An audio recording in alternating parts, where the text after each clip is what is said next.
Bonjour chers spectateurs et spectatrices. Je suis heureuse de vous accueillir ce mercredi le 8 février pour faire le tour de l'actualité avec vous. Aujourd'hui, on parlera bien sûr du froid qui continue à terroriser notre pays, de la lettre de menace qui a donné à M. Wathelet, la frayeur de sa vie et du cachalot infortuné qui s'est échoué sur la plage de Knokke.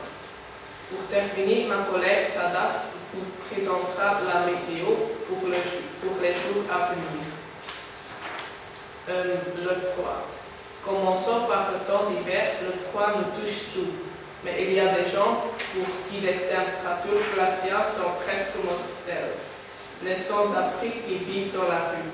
Ma collègue Astrid a rencontré Dimitri, un SDF qui essaye de survivre dans les rues de Bruxelles. Depuis quand est-ce que vous vivez dans la rue? Depuis 1 an. Et comment êtes-vous arrivé à ce point-là? J'ai perdu mon travail. Je ne pouvais plus payer le loyer et voilà. Qu'est-ce que vous mangez? Je vais manger chez Poverello. Et vous dormez où? Puisqu'il n'y a pas assez de lit chez Poverello, j'essaie de dormir dans la gare. Mais souvent, on y fait de la chasse au SDF. Et alors, je suis obligé de dormir sous la belle étoile. Mais je vous assure que pour l'instant, la toile n'est pas si belle avec ces températures. Et vous ne pouvez pas compter sur l'aide de votre famille? Non, mes parents sont morts.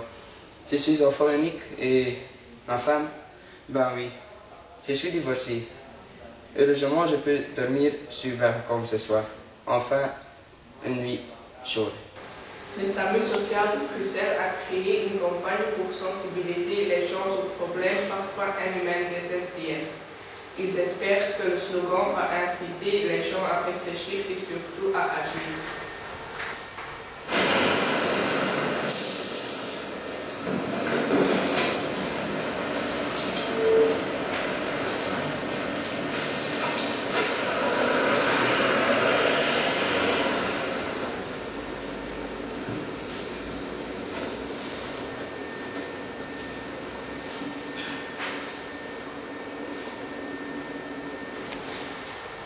Mais ce ne sont pas seulement les sans-abri qui ont du mal à survivre l'hiver.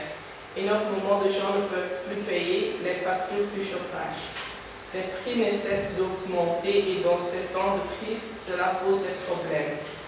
Pour les fournisseurs d'énergie, c'est simple. Si on ne paye pas, on n'a pas de chauffage. Une femme nous a envoyé un appel SOS parce qu'elle vit avec ses 3 enfants dans une petite maison sans chauffage. Ma collègue Astrid leur a rendu visite. Vous avez une maison, mais ça ne suffit pas à vous protéger du froid.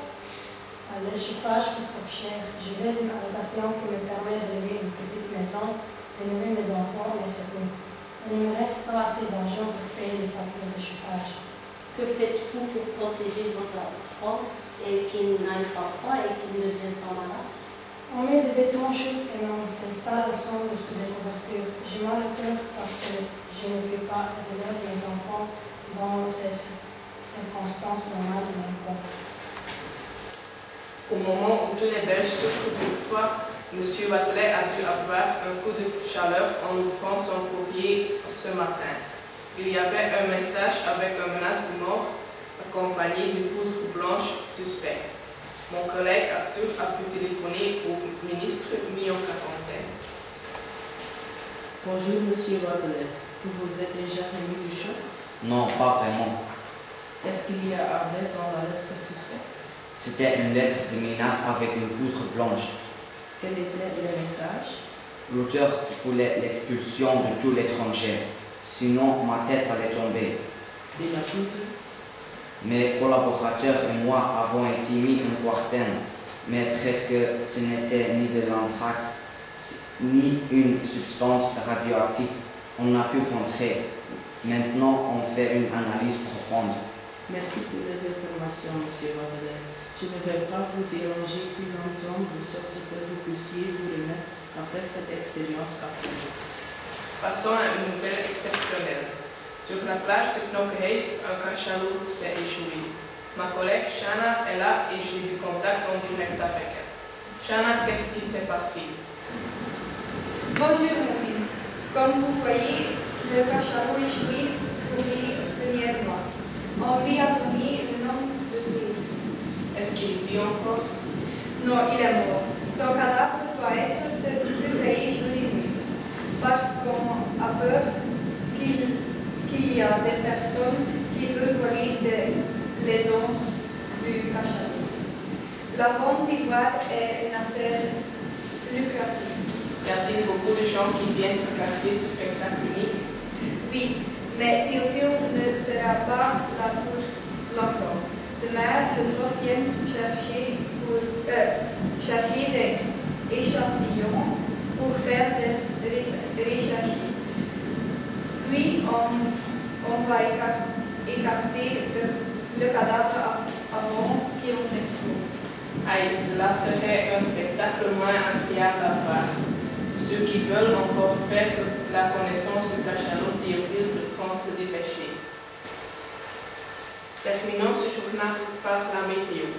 Sadaf, est-ce que la fin de la vague de froid est en vue? Cela continuera à gérer, mais cet après-midi, ce sac et le vent sera modéré. Pendant la nuit, la température diminuera fortement jusqu'à 15 degrés. Demain, ce sera encore une journée de chaleur, mais sous un ciel ensoleillé, et la provision ne changera que dimanche. Alors, le déchet commencera et ce sera à la fin de cette période glaciale.